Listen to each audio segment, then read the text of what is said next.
There had never been a more contentious TV program. Sitcoms were transformed into social warfare by everyone in the family. Then came the scene in which Edith Bunker had to deal with the unthinkable. CBS was frightened. Before it broadcast, the network had to set up special screenings for doctors and police. Stations in the area threatened to boycott. While management discussed whether to cancel the show entirely, production ceased for over a month. It attracted 40 million viewers when it eventually broadcast and revolutionized television. This is the complete backstory of that scene. It all began with a tense father-son relationship and a British program. Norman Lear claimed that after reading about a British sitcom called Till Death Us Do Part, he had the concept for All in the Family. It made him think of his own father, who would shout at his mother to stop, and she would respond by calling him the most lazy white guy he had ever seen. Later on, these lines would become famous in the history of American television. However, something unexpected occurred in 2025. The actress who played Gloria on the show, Sally Struthers, asserted that it was Carol O'Connor who, while in the UK, discovered the British series. She claimed that although he presented the idea to Lear directly, he was later denied credit. She waited until Lear's death and kept the story to herself for decades. Prior to making it public, that altered everyone's preconceived notions about the show's origins. There were bumps in the road to television. In late 1968, the first Justice for All version of the show was produced for ABC. Archie Justice was portrayed by Carol O'Connor. Edith, his wife, was portrayed by Jean Stapleton. However, ABC changed their mind. They had just cancelled Turn On, a wild and offensive sketch program, around the same time. It scared them away from anything too dangerous after just one episode, and Lear's pilot had no chance. The concept was not yet dead though. ABC requested a second chance.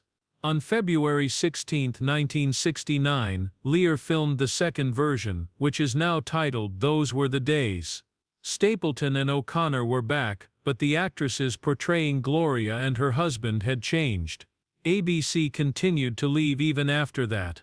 Lear rearranged it, and it briefly appeared as though it might be turned into a movie rather than a TV show. Then CBS intervened. CBS was a ratings powerhouse at the time, but they were having trouble. Older rural audiences viewed the majority of their hits, such as the Beverly Hillbillies and Green Acres. That was not what advertisers wanted. Their target audience was young, urban, and affluent. CBS began reducing its rural shows in 1971. One of the Green Acres cast members joked that anything including a tree was cancelled. All in the Family got its chance at that point. In an attempt to create a version for Jackie Gleason, CBS attempted to purchase the American rights to Till Death Us Do Part, but Lear outperformed them. Jack Warden, Tom Bosley, and Gleason were all thought to play the lead. The role was even offered to Mickey Rooney first, but he declined. He believed that Norman Lear would be killed in the show. "They're going to shoot you on the street," he warned him. Rooney claimed that the show will fail in Lear's face, and that the character was un-American. It didn't. Carol O'Connor, on the other hand, was cast in the part that would eternally define him. Lear didn't initially pick O'Connor, but he took ownership of the role after he was given it. According to the canonical narrative, Lear admired O'Connor's expressive visage after seeing him in a war comedy. However, in 2025, Struthers made a shocking revelation once more. According to her, O'Connor brought the British version to Lear in the hopes of becoming its star after seeing it for the first time. She claims that he never received recognition for his contributions to the establishment of the show. That assertion gave the already intricate backstory of one of TV's most recognizable characters even another turn. In a program full of sharp edges, Jean Stapleton's portrayal as Edith added heart. In Damn Yankees, Lear discovered her on stage. Stapleton regarded Edith as more than just Archie's doormat, although most actresses struggled to play the part. She knew that Edith had lines that pierced through Archie's bluster, moments of force. Before television came calling, Stapleton, who was born in New York in 1923, had spent years performing on stage. For the part she received 2 Golden Globes and 3 Emmys.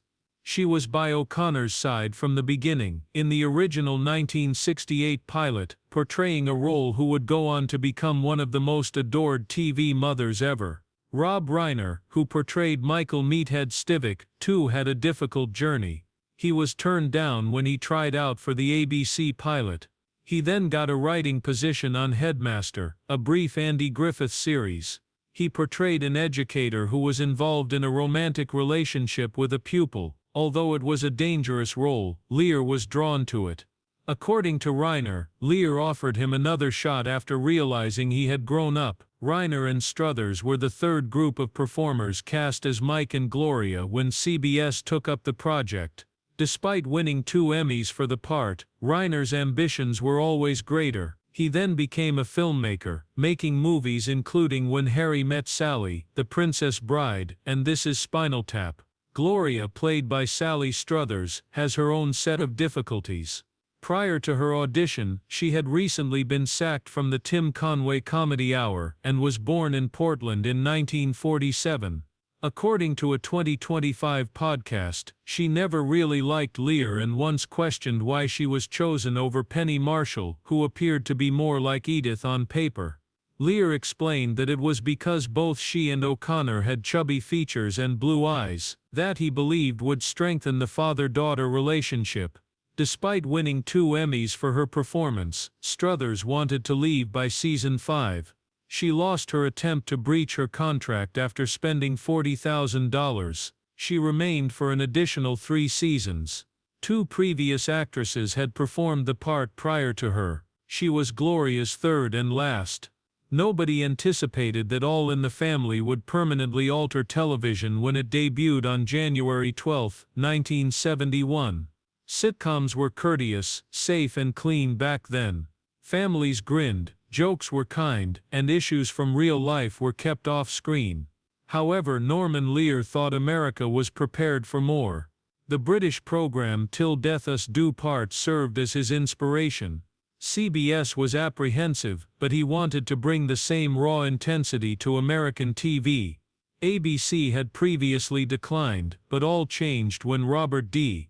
Wood, the new president of CBS, took a risk. At 9:30 p.m., the first episode aired. On a Tuesday, just 15% of viewers paid attention, even employed additional phone operators in case irate viewers made a complaint over the phone. However, they had no idea what would happen. Next, 50 million Americans were watching weekly within a year. It was more than a joke. The tensions between generations were reflected in the mirror, which was honest and raw.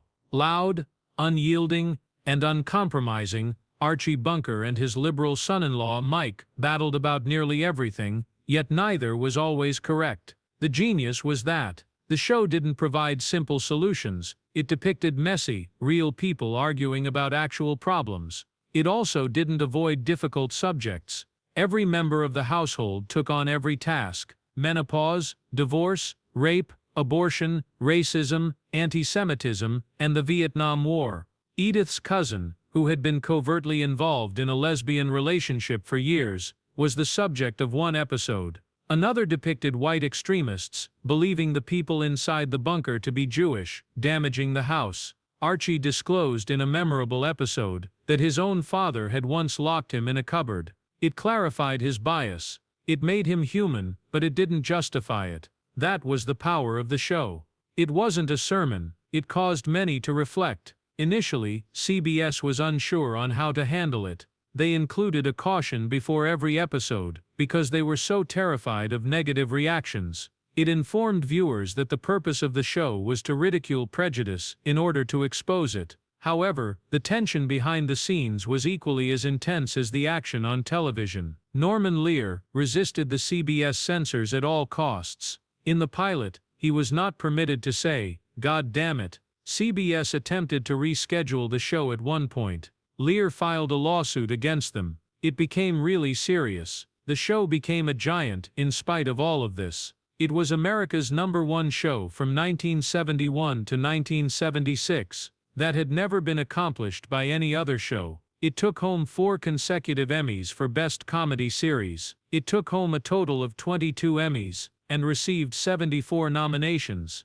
Carroll O'Connor, who portrayed Archie, won several accolades. One of his most significant was for the California Here We Are episode. In 1979, 40.2 million people watched the series finale that year, and the story continued even after it was over. There were 205 episodes and 9 seasons of All in the Family. After 4 more years, it became Archie Bunker's place, and the Bunkers took in a foster child. Gloria and Mike moved out. Archie purchased a pub. The program continued to change. Additionally, it produced 5 spin-offs, such as The Jeffersons, which ran for 11 seasons and actually outlasted the original. All in the Family created a television universe that was unmatched by anything else by the time it finished. Perhaps the most explosive event, however, occurred on Christmas Day in 1976. The Draft Dodger was the title of the episode. Included a young man named David Brewster, who had escaped to Canada in order to avoid fighting in Vietnam. David wasn't viewed as a bad guy. He was honest, considerate, and composed. Without telling Archie, Mike invited him to Christmas dinner. In addition, Archie had brought Pinky Peterson, a friend whose son had lost his life in the conflict. The fight was vicious. David attempted to justify his decision. Archie was enraged. Mike justified him by claiming that David's actions required a great deal of bravery. In the history of the show, it was one of the most dramatic episodes. However, there was an issue. "I don't want to talk about that damned war any longer," Archie declared at a pivotal point. CBS went into a panic. They made it necessary to alter the line. "It turned into that fucking war." The overdub was also clear. Lear was enraged. The scene's emotional impact was destroyed by the alteration. However, the episode still had a strong impact despite the edit. It attracted the most viewers of the season, 34.5 million. The episode's timing could not have been more ideal. Jimmy Carter had won the presidential election only a few weeks prior. Pardoning all draft dodgers was one of his campaign pledges, and he did it just 27 days after the Draft Dodger was broadcast. On January 21, 1977, he took office for the first time. Carter granted a complete pardon with Proclamation 4483. People like the fictional David Brewster might suddenly return home. Approximately 50,000 actual Americans had been exiled.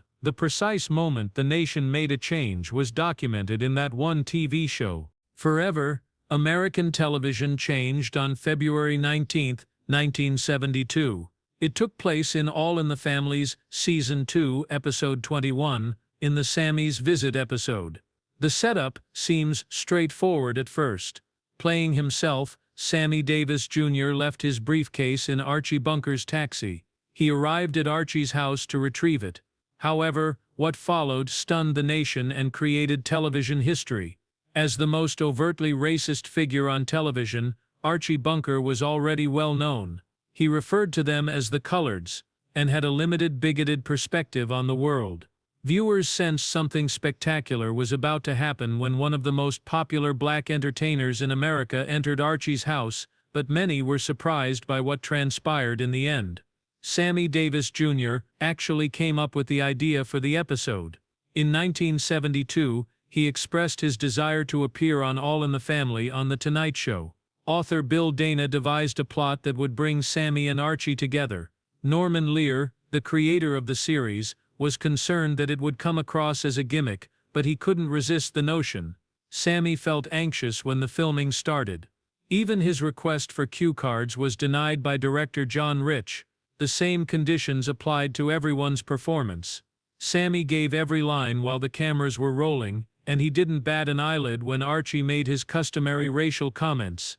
Greeted them with sardonic retorts and sardonic humor. The audience adored it. Later, Sammy clarified. And it did. Despite Archie's best efforts to be kind, his actual emotions continued to surface. That tension escalated to a climax. The kiss, the last moment followed, wasn't sentimental. It was strong and unexpected. Sammy turned and kissed Archie's cheek just before she left. The crowd burst out.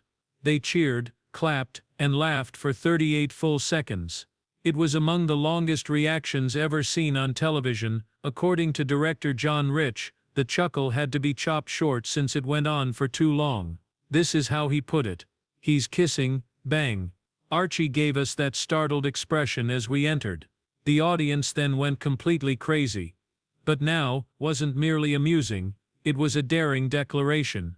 In 1972, it was unprecedented for a black guy to kiss a white man on American television. It became a societal grenade when you consider that it was Archie Bunker, the face of intolerance.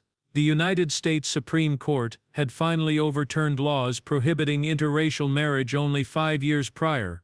The Loving v. Virginia ruling occurred in 1967. Prior to that, marriage between black and white people was prohibited in 16 states. Therefore, those past scars were still sharp when Sammy kissed Archie. Interracial kisses had already been shown on television. Captain Kirk was shown kissing Lieutenant Uhura in Star Trek in 1968. Hate mail was sent about that time, particularly from viewers in the South. Consider the indignation that would result from two men, one white and one black, made mutual physical contact on national TV. It should have been another birthday. More than 40 million Americans watched All in the Family on October 16, 1977. They witnessed more than a sitcom that evening. It was an earthquake of culture. Edith Bunker, played by Jean Stapleton, celebrated her 50th birthday. There was laughter at the start of the show. A surprise celebration was being planned by her relatives. Edith was by herself at home, awaiting. Her door was knocked on by a man. He claimed to be a detective for the police. He was dishonest. He was not there to keep anyone safe. The threat was him. Detective Lambert was his name, yet he was a predator. Tension increased gradually. Edith tried not to panic. She answered the phone, babbled, and did everything she could to put him off. Then Archie briefly entered to get a bowl of punch. The man went into the closet to hide. He threatened to kill them both if Edith said even a single thing. The oven timer went off. He was informed by Edith that the birthday cake was on fire. He released her. She did not simply take the cake. She seized her one opportunity. She ran after striking him in the face with the hot, blazing pan. She passed out in Archie's arms at her surprise party a few minutes later. The audience was taken aback. Tears had replaced the laughter. It had become a lifeline, a sitcom. This decision was not made at random. The show's creator Norman Lear had a goal, wished to demonstrate that sexual assault was not limited to young women or to occur in alleyways. Even someone like Edith, and especially someone like Edith, may experience it. Gail Barbinal, the director of the Santa Monica Rape Treatment Center, was contacted by Lear. He posed a single query to her. What would you say to 40 million people about rape if you could? She didn't simply respond. She entered the chamber of the writers. She rewrote sequences while sitting with them, influenced the narrative, made sure it wasn't sensational, but genuine, because he thought it would have a bigger impact. Lear even handed Edith the concept from another show. After the dessert, the narrative continued. The following week, the episode's second part was broadcast. It depicted Edith crying, hiding, and struggling. She had no desire to report it. She placed the blame on herself. She had her doubts. However, she ultimately made a choice. She recognized the man. She didn't do it to get even, but to prevent him from causing harm to others. CBS execs were anxious behind the scenes. Advertisers threatened to stop participating. Conservative local broadcasters refused to broadcast it. The time was 9 p.m. family time. Lear refused to back down from what was intended to be a comic block. He moved forward. Long before the episode aired, CBS arranged secret screenings for therapists, doctors, and police officers. They needed experts to understand victims' thoughts and reactions, ways to assist. Newspapers declined to publish the true content of the episode. They just stated that Edith was having a crisis. The audience, however, was aware and continued to watch. All in the Family wasn't merely the top show that year. It turned become a mirror for a nation evading a harsh reality. Carroll O'Connor was at the heart of this storm. He portrayed the obnoxious, unyielding, archaic, and outmoded Archie Bunker. On the other hand, O'Connor was the reverse. He supported unions, he had faith in human beings, and to prove it, he didn't hesitate to put everything on hold. There was a strike at CBS in 1974. Workers in maintenance were picketing. O'Connor made a snap decision. He wouldn't go overboard. The filming ceased. He told reporters, "I've always been a trade union man. I refuse to break any strikes." This demonstration wasn't minor. He was the star of America's most popular show. Then he turned to leave. The connection between O'Connor and Norman Lear was tense. They frequently quarreled over politics, money, and screenplays. O'Connor didn't mince words. He said that Lear was attempting to damage his reputation. O'Connor seemed too demanding to Lear, but because there was more at stake, they continued to work. O'Connor even stated in one interview that the show might continue without him. "Before Archie gets home, a lot is going on in the Bunker house," he added. He wasn't merely playing a bluff. In fact, producers had talked about writing him out, but he didn't mind. If the cause was right, he was prepared to walk. It was not the first instance. Workers went on strike for 8 weeks in 1972, when CBS attempted to replace qualified technicians with machines. O'Connor joined them in standing. He wouldn't cooperate with strikebreakers. Episodes were postponed. The audience waited. O'Connor remained still. Despite playing Archie Bunker, he was completely different from Carroll O'Connor. He was a college instructor. He knew exactly who Archie was. He read philosophy, and he battled for justice and labor. He reportedly remarked, "A miserable man poisoned by hate." He knew the price of ignorance, which is why he played him so effectively. Together, O'Connor and Lear had reformed television, fought, and reunited by the time Edith's 50th birthday broadcast. They had transformed a comedy into a force for good in society. They addressed sexism and racism, assault, followed by sexual assault. They weren't gentle either. They tackled it head-on. Unexpectedly, Sally Struthers dropped a bomb one morning, in January 2025. She made a statement that rocked the history of one of America's most recognizable shows on a podcast called Let's Talk About That. She asserts that Norman Lear did not truly create the entire family. Carroll O'Connor was the one. Indeed, the British sitcom Till Death Us Do Part was originally intended for American television by Archie Bunker himself. Lear lied about being the creator for 52 years according to Struthers, and finally revealed the truth after his passing in December 2023. It was a daring statement at age 101 that flipped the narrative that everyone believed to be true. Acting wasn't O'Connor's only responsibility. He rewrote the entire pilot by hand and even recorded every portion himself, according to previous interviews. Mike, Archie, Edith, and even the neighbor's child. He played each voice on an audio cassette that he sent. Lear then transformed that into the actual script. On the Mike Douglas show, Lear revealed something unexpected even years later. "This guy right here was the best writer this show ever had," he remarked, pointing to O'Connor. O'Connor was shocked by such remark. Someone claimed that Lear was never very good at giving credit. There's more. While in London, O'Connor had watched the British version. Even though producer Howard Adelman purchased the rights first, O'Connor was actively involved in attempting to bring it to American television. He was the voice and attitude of Archie Bunker in addition to influencing the character. He came from a working-class background and had a genuine New York accent. The existence. Lear even acknowledged that the tone was influenced by O'Connor's character. However, O'Connor didn't believe the show would succeed at the time. In his contract, he requested a return ticket to Rome in case everything didn't work out.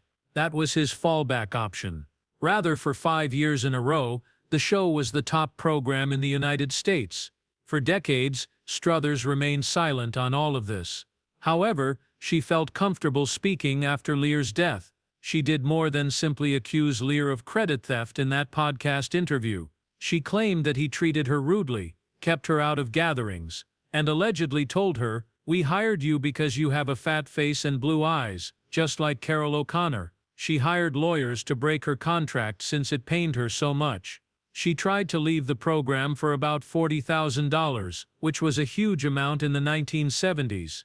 She was forced to continue portraying Gloria after losing the case. She then made a comeback to Archie Bunker's place and featured in Gloria, her own spin-off. However, the injuries never went away. Struthers claimed that the comments had a lasting impact on her.